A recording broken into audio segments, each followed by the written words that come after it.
স্থানীয় সময় রোববার ইউক্রেনের ঝাপোরিজ্জিয়ায় বিমান হামলা চালায় রাশিয়া। এই ঘটনায় বেশ কয়েকজন বেসামরিক নাগরিক আহত হয়েছেন। দেশটির আঞ্চলিক গভর্নর জানান, 10টি আলাদা হামলায় একটি বহুতল ভবন এবং বেশ কয়েকটি আবাসিক বাড়ি ক্ষতিগ্রস্ত হয়েছে। এদিন ইউক্রেনের প্রেসিডেন্টের কার্যালয় জানায়, বেসামরিক জনগণের মধ্যে ত্রাস সৃষ্টির জন্য এসব হামলা চালানো হয়েছে। একই দিন রাশিয়ায় 100টিরও বেশি ড্রোন হামলা চালানোর দাবি করেছে কিয়েভ।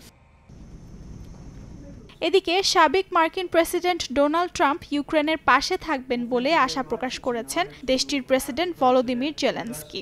গণমাধ্যমে দেয়া এক সাক্ষাৎকারে তিনি বলেন, শুক্রবারের বৈঠকে কিয়েভের কি প্রয়োজন তা সম্পর্কে শুনতে আগ্রহ প্রকাশ করেছেন সাবেক মার্কিন প্রেসিডেন্ট। এর মধ্যেই ইউক্রেনকে সহযোগিতা করার মতো পর্যাপ্ত তহবিল নেই বলে জানিয়েছে জাতিসংঘ। সংস্থাটির শঙ্কা, আসন্ন শীতকালে কঠিন পরিস্থিতির মুখোমুখি হতে পারে কিয়েভ। এখনও বাস্তুচ্যুতদের শীতকালীন পোশাক ও অন্যান্য প্রয়োজনীয় জিনিস সরবরাহ করা সম্ভব হয়নি। তবে তহবিল পেলে ইউক্রেনকে আরও সহায়তা দেওয়ার আশ্বাস দিয়েছে সংস্থাটি। অর্জিতা শেহজিন, সময় সংবাদ।